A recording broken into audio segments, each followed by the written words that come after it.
অঞ্জলি, একটু এই দিকটা ধরে রাখো তো, জালটা টানতে হবে। ধরেছি বাবা, তুমি টানো। বাবা দেখো, বেশ ভালোই মাছ উঠেছে আজ। আরে নদী আজকে সদয় হয়েছে রে মা, চল আরেকবার জালটা ফেলি। বাবা, আজ কিন্তু বেশ তাড়াতাড়ি মাছ পেয়ে যাচ্ছি, মনটা খুব ভালো লাগছে। হ্যাঁ, তোর হাতেও তো এখন বেশ দক্ষতা এসে গেছে মা, আমার চেয়েও তাড়াতাড়ি জাল গোছাস। তোমার কাছেই তো শিখেছি বাবা, ছোটবেলা থেকে তোমার সাথেই তো নৌকায় ঘুরেছি। হ্যাঁ রে মা, তুই না থাকলে এ বয়সে একা একা এত কষ্ট করা সহজ হতো না। বাবা, এবার তো জালটা বেশ ভারী লাগছে। হ্যাঁ রে মা, আজকে সত্যি কপাল ভালো, এত মাছ পেলে বাজারেও ভালো দাম পাবো। এবার তাহলে বাজারের দিকে রওনা দিই বাবা। হ্যাঁ চল, রোদ ওঠবার আগেই পৌঁছাতে হবে। বাবা, আজকের মাছ বিক্রি করে যদি ভালো দাম পাই, তাহলে তোমার জন্য একটা নতুন জালও কিনতে পারবো। সে পরে দেখা যাবে মা, আগে বাজারে পৌঁছাই তো। বাবা, আজকের এই ইলিশ আর রুই মাছগুলো তো সত্যিই দারুণ, বাজারে ভালো দামই পাবো মনে হচ্ছে। আর তোর চোখেও তো এখন ভালো মাছ চেনবার বুদ্ধি এসে গেছে মা, আমার মতোই। বাবা, এই বাজারটা না এত দূরে, যেতে যেতে খুব পা ব্যথা হয়ে যায় গো। তা তো ঠিকই বলেছিস মা, একটু কাছাকাছি যদি বাজারটা হতো কতই না সুবিধে হতো আমাদের। তাহলে তো রোজ এত হাঁটতেও হতো না, আর মাছগুলোও তাজা থাকতো বেশি। ঠিক বলেছিস, কিন্তু বড় বাজার ছাড়া তো ভালো দাম পাওয়া মুশকিল রে মা। তাও ঠিক, বড় বাজারে অনেক মানুষ আসে, তাই মাছও সব বিক্রি হয়ে যায় সহজে। ভাই তো এত কষ্ট করেও রোজ ওখানেই যায়, আর আসি মানে আর কোনো উপায় তো নাই আমাদের হাতে। বাবা, একদিন যদি আমাদেরও নিজেদের কাছাকাছি একটা বাজার হয়ে যেত, কতই না ভালো হতো। স্বপ্ন দেখতে দোষ নেই মা, কিন্তু বাস্তবটাও তো মানতে হবে। বাবা দেখো, কত বড় বাজার, এত লোক, এত মাছের দোকান। হ্যাঁ রে, এই বাজারেই তো সবচেয়ে ভালো দাম পাওয়া যায়। আজ ভালো মাছ পেয়েছি, নিশ্চয়ই ভালো বিক্রিও হবে। বাবা, আমরা এখানে বসে আছি কেন? এখানে তো কোনো খদ্দেরই নেই। এটাই তো আমাদের জায়গা মা, রোজ এখানেই বসি। কিন্তু ওই দেখো, ভেতরে তো কত লোকজন, কত ভিড়। চলো না ভেতরে গিয়ে বসি। মহাজনকে আমাদের ভেতরে যেতে দেবেন মা? সেটা তো আমাদের জায়গা না। এভাবে বাইরে বসে থেকে তো রোজই বেশিরভাগ মাছ নিয়ে ফিরতে হয় বাবা। হ্যাঁ জানি মা, কিন্তু নিয়ম তো আর আমাদের হাতে না। এভাবে বসে থাকার চেয়ে চলো একবার গিয়ে চেষ্টা করে দেখি বাবা, জিজ্ঞাসা করলে ক্ষতি কি? তুই ঠিকই বলেছিস, বসে থেকে তো লাভ নেই, চল একবার মহাজনের কাছে যাই চল। বাবা, বেশি কিছু চাইবো না, শুধু একটু জায়গা চাইবো যাতে ক্রেতাদের চোখে পড়ি। মহাজন মশাই, আমরা কি বাজারের ভেতর একটু জায়গা পেতে পারি মাছ বিক্রি করবার জন্য? ভেতরে বসতে হলে তো খাজনা দিতে হবে, এটাই বাজারের নিয়ম। মহাজন মশাই, আমাদের কাছে তো এখন অত টাকা নেই, খাজনা ছাড়া কি একটু জায়গা দেওয়া যাবে না? আমি চাইলেই হাটের নিয়ম ভঙ্গ করতে পারি না। আজকে তোমাকে ছাড় দিলে কালকে সবাই একই কথা বলবে। নিয়ম সবার জন্যই সমান। মহাজন মশাই, শুধু আজকের জন্য যদি একটু ব্যবস্থা করে দিতেন। আমি বুঝি তোমাদের কষ্ট মা, কিন্তু নিয়মের বাইরে যাওয়ার ক্ষমতা আমার নেই। বাজার কমিটির নিয়ম আমাকেও মানতে হয়। বুঝেছি মহাজন মশাই, আসি তাহলে। ঠিক আছে মহাজন মশাই, বিরক্ত করার জন্য দুঃখিত। তোমাদের অবস্থা দেখে খারাপই লাগছে, কিন্তু নিয়ম তো নিয়মই। আসছি তাহলে আমরা। চল মা, আজকের মতো এখানেই বসি, যা মাছ আছে যতটা বিক্রি হয় হোক। কিন্তু বাবা, এখানে তো কেউ আসেই না মাছ কিনতে। হ্যাঁ, এটাই তো সমস্যা মা, টাকা ছাড়া তো ভেতরে জায়গায় পাওয়া যায় না।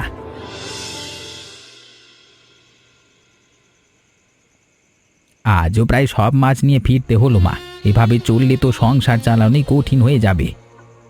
এত কষ্ট করে মাছ ধরি, আর বিক্রি করতে না পারলে তো সেই পরিশ্রমের কোনো মানেই থাকে না।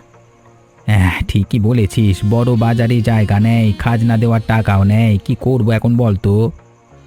বাবা, আমরা কি আর বড় বাজারে যাব না? না মা, ওখানে গিয়ে সময় নষ্ট করবার কোনো মানে নাই, অন্য কোনো পথ খুঁজতে হবে আমাদের। বাবা, চিন্তা করো না, একটা না একটা রাস্তা নিশ্চয়ই বেরোবে। তোর এই সাহসটাই তো আমাকে ভরসা দেয় মা, চল একটু ভাবি কি করা যায়। চিন্তা করো না বাবা, একটু ঘুমিয়ে নাও, কাল সকালে নতুন করে ভাবা যাবে। বাবা, আমরা কেন রাস্তার পাশে বসে মাছ বিক্রি করি না? মানুষজন তো ওই পথেই যাতায়াত করে। মন্দ বলিস নি মা, খাজনাও লাগবে না আর মানুষও তো চোখ পড়বে সহজেই। তাহলে কাল থেকে ওখানেই বসি বাবা, দেখি কি হয়। ঠিক আছে, কালকে সকালেই মাছ ধরে সোজা রাস্তার পাশে গিয়ে বসবো। বাবা, এতক্ষণ বসে আছি, কেউ তো এদিকে ফিরেও তাকাচ্ছে না। ধৈর্য ধর মা, এই তো সবে শুরু করলাম, একটু সময় তো লাগবেই। হ্যাঁ বাবা, তুমি ঠিকই বলেছো, তাড়াহুড়ো করলে চলবে না। দেখি রাস্তায় তো বেশ লোকজন চলাচল করছে, কেউ না কেউ ঠিক থামবে। হ্যাঁ বাবা, একটু অপেক্ষা করি। ওই দেখ, একজন লোক এইদিকে আসছে মনে হচ্ছে। সত্যি বাবা, আসছে তো এইদিকে। তোমরা এই রাস্তায় এভাবে বসে আছো কেন গো? আগে তো কখনো মাছ বিক্রি করতে দেখিনি। দাদা, মাছ বিক্রি করতে বসেছি, বড় বাজারে জায়গা না পেয়ে এখানে বসলাম। বাহ, বেশ তাজা মাছ দেখছি। দেখি তো কতগুলো ভালো রুই আমাকে দাও তো। এই নিন দাদা, একদম টাটকা, আজকে সকালেই ধরা। তা কত করে টাকা দিতে হবে বলো তো? 30 টাকা দিন। মাত্র 30 টাকা? সত্যি দারুণ মাছ, আমি প্রায় এই দিক দিয়ে যাই, এখন থেকে তোমাদের কাছ থেকেই নেব। হ্যাঁ, ধন্যবাদ দাদা, আপনার মতো ক্রেতা পেলে তো আমাদের ব্যবসায় দাঁড়িয়ে যাবে। অঞ্জলি, দেখলি আজকে তো সব মাছ বিক্রি হয়ে গেল। বলেছিলাম না বাবা, রাস্তার পাশেই আমাদের ভাগ্য খুলবে। সত্যি মা, আজকের মতো যদি রোজ বিক্রি হয় তাহলে তো কষ্ট করে বড় বাজারে যেতে হবে না।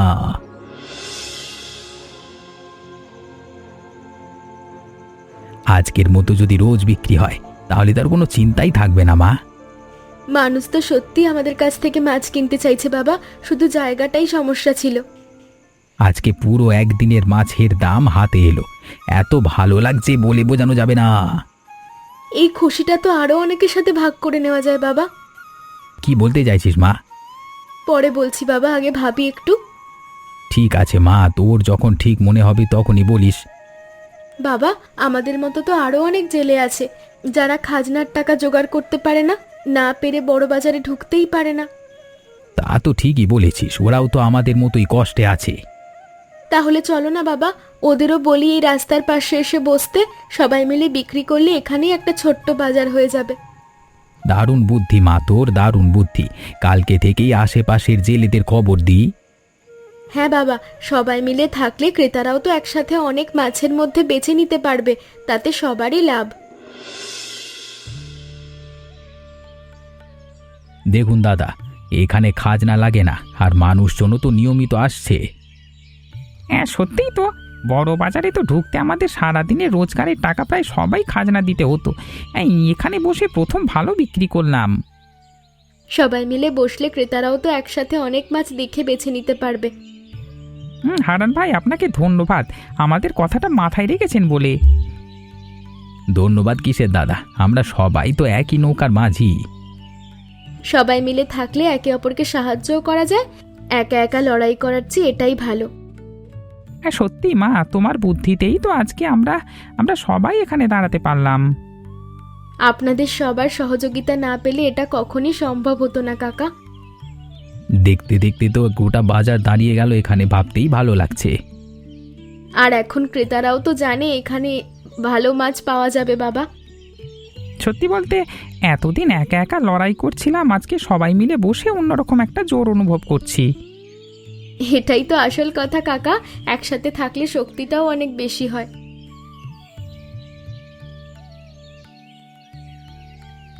বাহ, দেখতে দেখতে তো এখানে গোটা একটা বাজারই বসে গেল। আপনার মতো মানুষের ভরসাতেই তো এটা সম্ভব দাদা। এটাই তো ভালো লাগছে দেখে, গরিব জেলেরা অন্তত নিজেদের মতো করে দাঁড়াতে পারছে। তোমরা যেভাবে সবাইকে নিয়ে এগিয়ে এলে এটাই তো আসল বুদ্ধিমানের কাজ। আজকাল দেখছি বাজারে ভিড়টা কমে যাচ্ছে, ব্যাপার কি? মহাজন মশাই, শুনলাম রাস্তার পাশে নাকি একটা নতুন মাছের বাজার বসেছে, ওই হারান জেলে শুরু করেছে।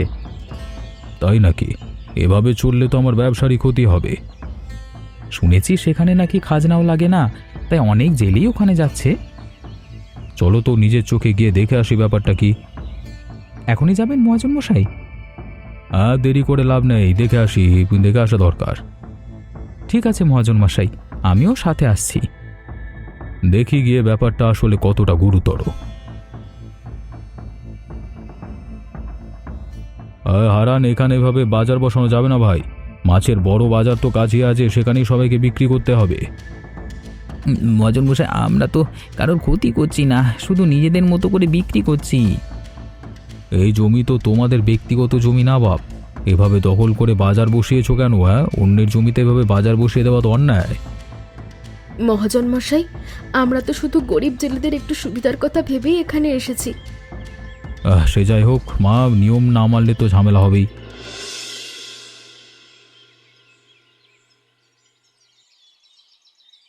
মহাজন মশাই, এই জমিটা আসলে আমার। এখানে বাজার বসাতে কোনো সমস্যা নেই, আমি প্রথমেই দেখছি। কিন্তু এদের এখানে বাজার বসানো আমার খারাপ উদ্দেশ্য মনে হয়নি। তাছাড়া জমিটা তো বছরের পর বছর এভাবেই পড়ে আছে। আপনার জমি? তাহলে তো ভিন্ন কথা। এরা গরিব জেলে দিনরাত পরিশ্রম করে মাছ ধরে সংসার চালায়, এদের কাছে খাজনা দেওয়ার সামর্থ্য নেই। আজকে থেকে এখানে ছোট্ট মাছের বাজার বসবে, আর এদের কোনো খাজনা দিতে হবে না। এতে আপনার বড় বাজারেরও তো ক্ষতি হওয়ার কথা না। দুটো বাজারই তো আলাদা আলাদা মানুষের জন্য। মহাজন মশাই, আমরা তো আপনার বাজারের ক্রেতাদের কাছে যাচ্ছি না, শুধু নিজেদের মতো করে ছোট্ট জায়গা খুঁজে নিয়েছি। আমরা তো শুধু আমাদের মতো গরিব মানুষদের জন্যই এত চেষ্টা করছি। আপনার ব্যবসায় ক্ষতি করার কোনো ইচ্ছে নেই আমার। বড় বাজারে যাওয়ার যাদের সামর্থ্য আছে তারা তো সেখানেই যাবে, আর যাদের সামর্থ্য নেই তারা এখানে আসবে। দুটোই তো চলতে পারে পাশাপাশি। আপনি যখন নিজের জমিতে অনুমতি দিচ্ছেন তখন আমার আর কিছু বলবার নেই। ধন্যবাদ মহাজন মশাই, আর গোবিন্দ দাদা, আপনাকে অসংখ্য ধন্যবাদ। ঠিক আছে, আমার আপত্তি প্রত্যাহার করলাম, তবে নিয়ম মেনে সততার সাথে ব্যবসা করবে এটাই চাই। ধন্যবাদ মহাজন মশাই, আপনার এই বোঝাপড়ার মনোভাব দেখে সত্যিই ভালো লাগলো। ঠিক আছে মা, ভালো থেকো তোমরা। এদের মুখের এই হাসিটা তো আমার বড় বাজারে অনেক দিন দেখিনি। আসলে বাবা, নিয়ম মানাটাই আমার কাজ, কিন্তু তোমাদের কষ্টটাও তো বুঝি। ভালো থেকো, এভাবে এগিয়ে যাও। আপনার এই কথাটায় মন ভরে গেল মহাজন মশাই। আসলে দুই বাজার পাশাপাশি থাকলে ক্ষতি কিছু নেই, বরং মানুষের সুবিধেই বেশি হবে। বাবা, আজ থেকে আমাদের আর কোনো চিন্তা নেই। এই ছোট্ট বাজারটাই এখন আমাদের নিজেদের জায়গা। আর আমিও তো এখন থেকে রোজ এখান থেকেই মাছ কিনবো। তোমাদের হাতের মাছের স্বাদই আলাদা। আপনাদের মতো মানুষের জন্যই তো আজকে আমরা এইভাবে দাঁড়াতে পারলাম। হ্যাঁ হারান ভাই, আপনার আর অঞ্জলি মায়ের সাহসের জন্য আমরা সবাই আজকে এক জায়গা পেয়েছি। সাহস তো সবারই ছিল কাকা, শুধু একসাথে চেষ্টা করাটাই দরকার ছিল। তোমার মতো মেয়ে যদি প্রতিটা গ্রামে থাকতো তাহলে অনেক সমস্যাই মিটে যেত। আমার মেয়ে বলে বলছি না দাদা, ওর বুদ্ধি সত্যি আমার চেয়ে অনেক বেশি। বাবা, এত প্রশংসা করলে তো লজ্জা লাগে। আরে লজ্জা পাওয়ার কিছু নেই মা, সত্যি কথাই তো বলছি। আজকে থেকে আর বিক্রি নিয়ে কোনো ঝামেলা নেই মা, শুধু মন দিয়ে মাছ ধরলেই হলো। সত্যি বাবা, কি শান্তি লাগছে এখন। আগে তো বাজারের চিন্তাতে মাথা খারাপ হয়ে যেত। চল আরেকবার জাল ফেলি, দেখি আজকে আরো কি পাই। আজ মনে হচ্ছে দিনটা খুব ভালো যাবে বাবা। নদীর জলও কেমন শান্ত লাগছে।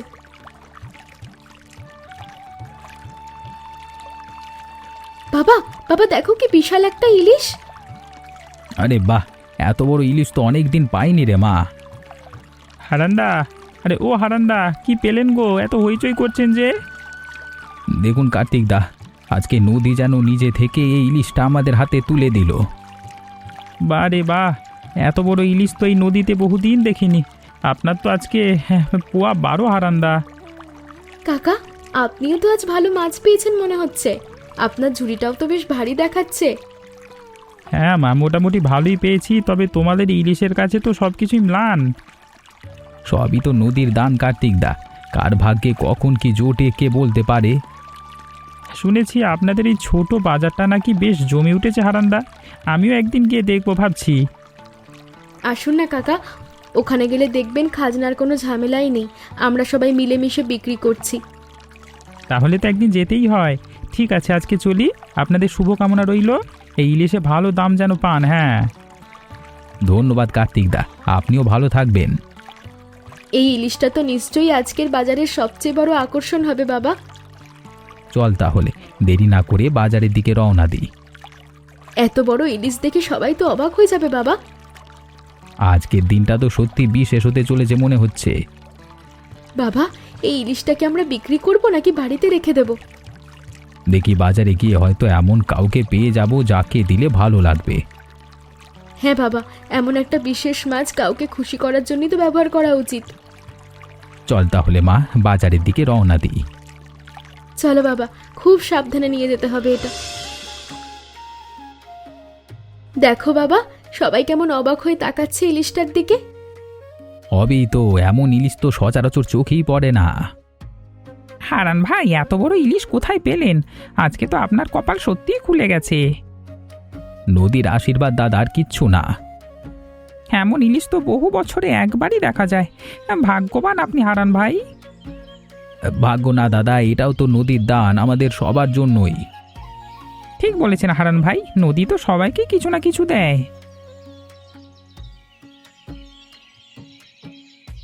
বাহ, কি দারুণ ইলিশ! কতদিন পর এমন একটা মাছ দেখলাম। নিন কাকা, এই ইলিশটা আজ আপনি নিয়ে যান। দাম কত বলো তো মা, দিয়ে দিচ্ছি। না কাকা, আজ কোনো দাম লাগবে না। আপনি তো বাজারের মালিক, আপনার কাছ থেকেই তো আমাদের নতুন কেনা শুরু। সে কি মা, এত বড় একটা ইলিশ বিনা পয়সায় নেব, তা কি করে হয়? ঠিক বলেছে অঞ্জলি, আপনার মতো মানুষ আছে বলেই তো আজকে আমরা এখানে দাঁড়িয়ে আছি। তোমাদের এই মন দেখে সত্যিই ভালো লাগলো। এমন সততার ভালোবাসা নিয়ে ব্যবসা করলে তোমরা অনেক দূর যাবে। এই ছোট্ট বাজারটাই তো আমাদের কাছে সবচেয়ে বড় সম্পদ কাকা। আজকের এই ইলিশ আমার ঘরে রান্না হবে, কিন্তু মনে থাকবে তোমাদের এই উদারতার কথাটাই। একদিন যে জায়গায় বসতেও পারিনি, আজকে সেই রাস্তার পাশেই আমাদের নিজেদের একটা জগৎ তৈরি হয়ে গেল। আর এই জগৎটা তৈরি হয়েছে সবাই মিলে, একসাথে লড়াই করে বাবা। ঠিক বলেছিস মা, একা লড়লে হয়তো আজও এই ফাঁকা জায়গাতেই বসে থাকতাম। আগামীকাল আবার আসবো তোমাদের মাছ কিনতে, তবে এবার থেকে কিন্তু অবশ্যই টাকা দিয়ে মাছ নেব। ঠিক আছে কাকা।